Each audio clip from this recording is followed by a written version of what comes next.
Good morning, everybody. We're going to make a rhubarb crisp, and it is hot. It's in the high 80s it's going to be today, and I just walked down to the garden and I picked this rhubarb fresh from the garden.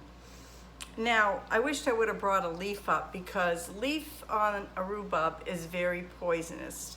You don't want to eat it, you don't want to give it to your animals, you want to dispose of it. So that's just a note. I'll put a disclaimer in for that too. But you do not want to eat the leaves at all. Just discard them. Now on the rhubarb, after it's cut, you want to make sure it's washed real well, dried off, cut in about 1/2 inch pieces. So I've got everything prepared and we're just going to put it together and I'm going to pop it in the oven. So here's my rhubarb. You need 6 cups of rhubarb. Okay, 6 cups. Look at that. This here is strawberry rhubarb from the farm. How good is that? So we're going to take this rhubarb and I'm going to pan you down just like this. Okay, I just panned you down and we have the 6 cups of rhubarb right here. Gonna put it in this bowl, and you want 2 other bowls. You want a bowl for the rhubarb mixture and you want a bowl for the topping. And with the rhubarb, you want to put 3 tablespoons of all-purpose flour, 2/3 cups of sugar, but I use stevia, and 1/4 teaspoon of cinnamon, and you want to mix it all together really well.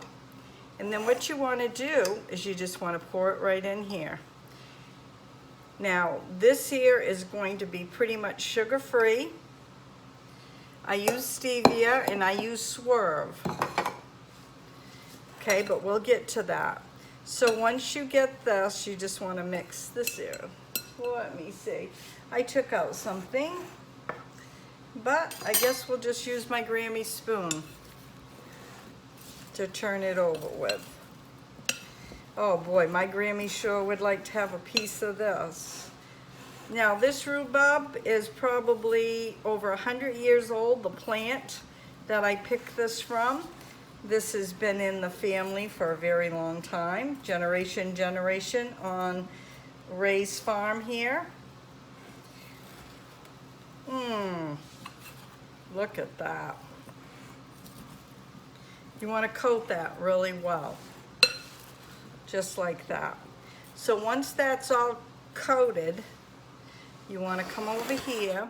You want to take a 2-quart pan or dish or a round dish, square. I'm going to do mine in a square,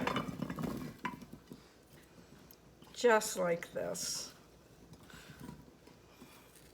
And actually you could start it in this dish, but I wanted to do it this way. Do it any way you want.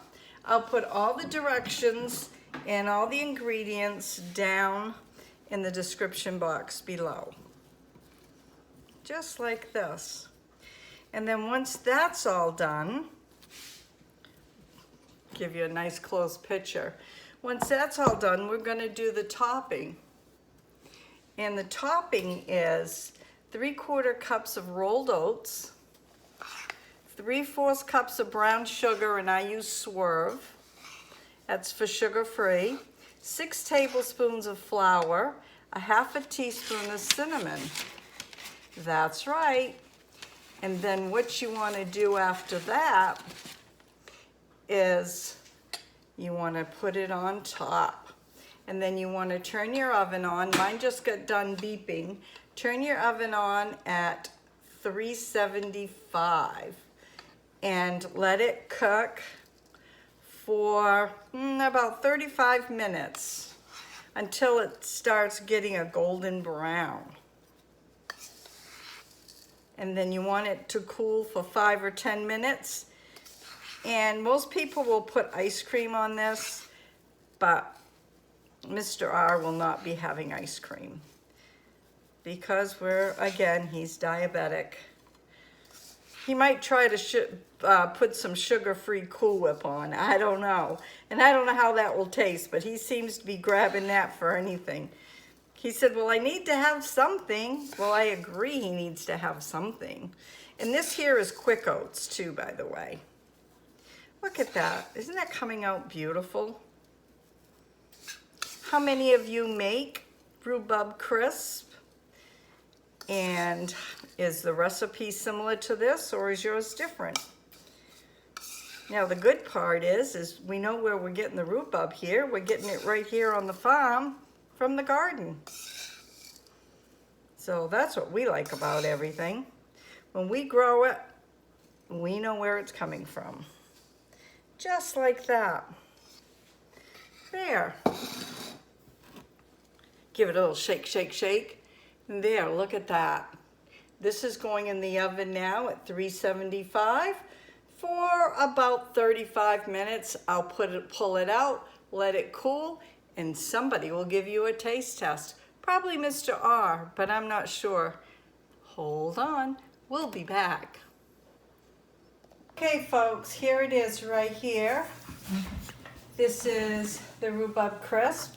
What I did is I sprayed the top with a little bit of butter. What you can do is dab butter on top if you want, but we don't particularly like a butter flavor.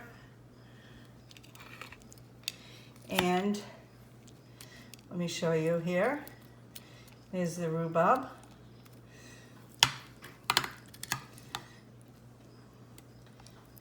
There's some juice. Move this out of the way. Mr. R is going to try it for you. So, go ahead, Mr. R. All ready? Looks good. Yep. It looks good. Mr. R, I had to grab him before he goes outside. I got projects going on the table here, making swamping glue. Here we go. Looks good. Tell the honest opinion. Yep. Is it tart? A little bit. And the reason being is because I used artificial sugar. Right. But it's good. But it's good. And I did that so you'd have a dessert to eat. It's good. It is good. Let's go down into it again. Let's see it here. Yep, it's good. Tastes good. Got a good flavor to it. It does have a good flavor? Well, that's good to know. So, you're going to give me a rating on this or no? Yep. You don't have to. I know you're hot, muggy, and sweaty, and I'll give you a good irritable today. I give you a good 9. A good 9. Well, that's good. Everybody, he's Good. working hard outside, so we're going to let him get back outside and finish his work. A man's work's never done. Good. It's good. Glad to hear it. If you guys haven't subscribed to my channel, please hit that bell. Give me thumbs up. You never know what's going to be on my videos. Stay safe, happy, and healthy. God bless, and we'll see you tomorrow. Bye now.